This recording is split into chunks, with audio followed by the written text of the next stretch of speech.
When he ni somni panga tharuk sang ti somni paruk ninga ni ani a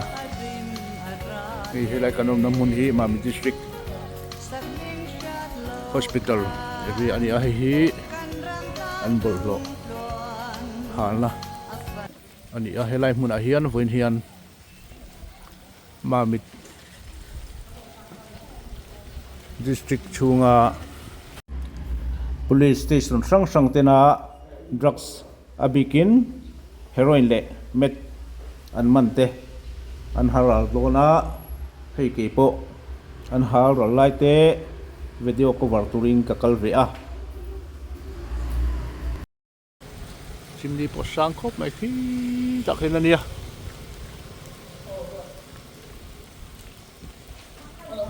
kan police lamte an ron la thleng lowa hei hi a halral na mun khol vel chu ni a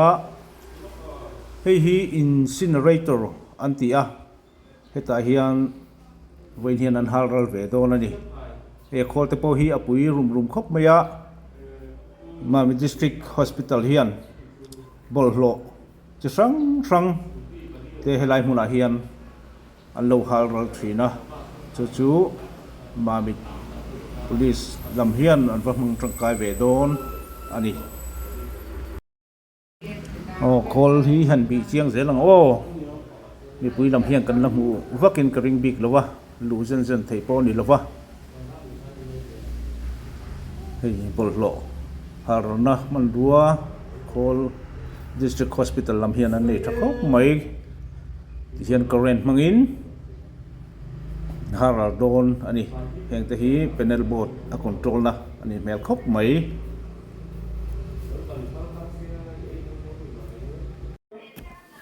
Mami police SP office lam le drugs disposal committee Mami district NGO tele ei mi hrang te pon ron thleng zela kan di si hoin voin hian helai hmunah hian he drugs an man hi disposal halral na an nei dawna kan NGO lam hruai tu te le kan police lam te pon ron thleng zela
heng te hi met le heroin an man te ani a ei tam tham khop mai a tual chung retin hei hi heng met le heroin an man te hi Cheng nuai somli pariat singli sangkhat zali man lai ani a Mami district chung police te an fakom hle ani he tiang ang zo zai an lo man hi man lo ta se Mami district tual chung a hian han dar ta se engang takin nge kan thlai te ati chiat ang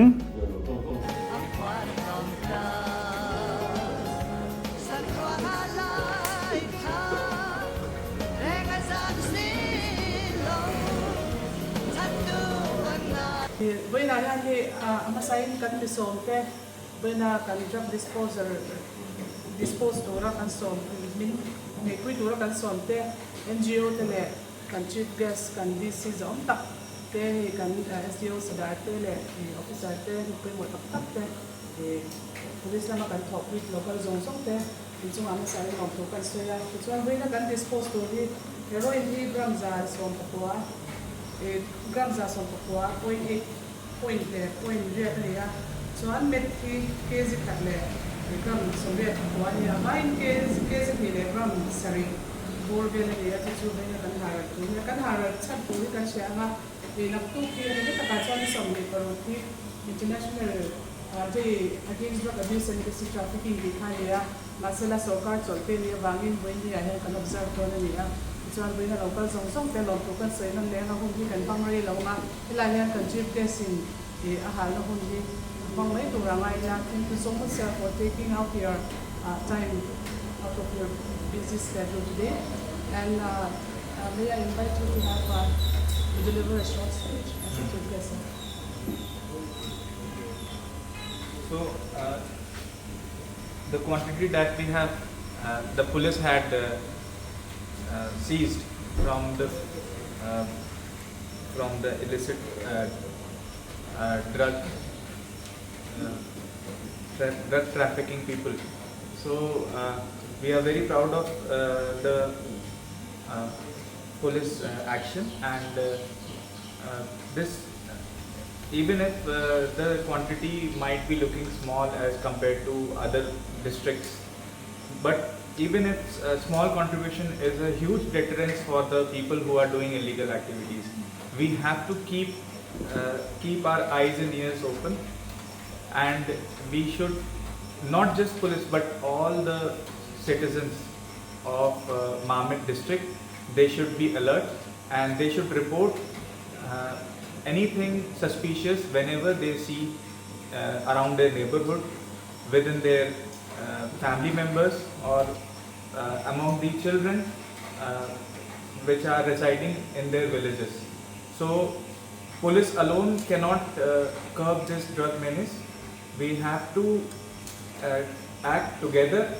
as a family so that we remove this problem from Mizoram and from Mamit in particular, so that our children have a safe future and they are focused on important things like education and sports. So thank you again for police action for keeping Mamit safe from drugs. Thank you.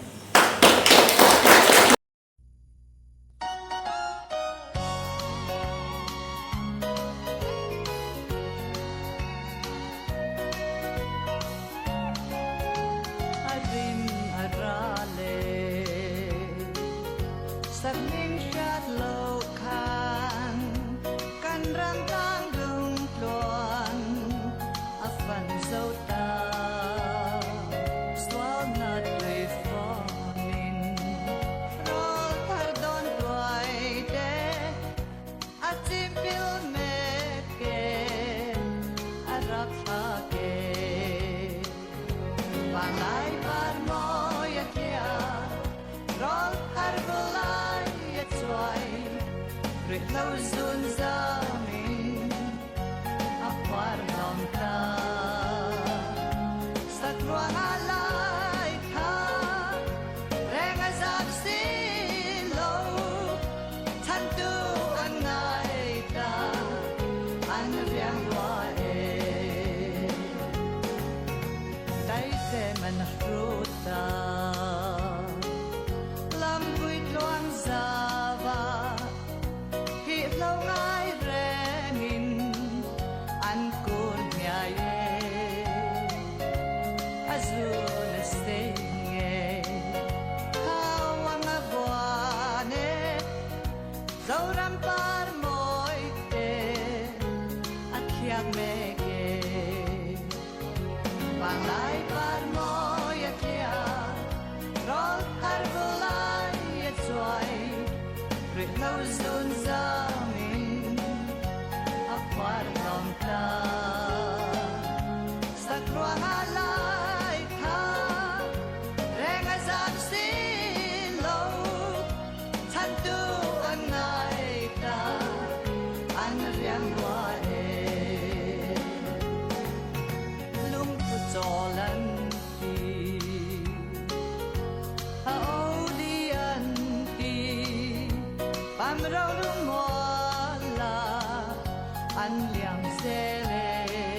ngày mây và lại bắt môi kia rót halral Chuang Ruihhlo zun za mình apar lòng ta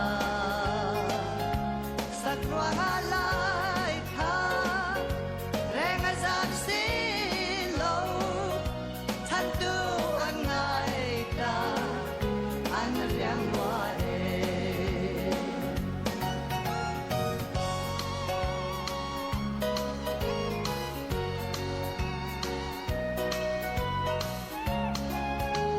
Ashri astel nun inhel hem zo tu rau thare reng nun apang ira đôi tin xoa lâu phai asum tin dong tu wan ang no Kati zong kha tun trumatana kan video wan ta so thei te chu lo ni le ta a chung ko tin te drugs do tu hian thei to kan chuat lan angai zia kan video tong po hian a hriat ome clear tu te chunga lom thu ka soye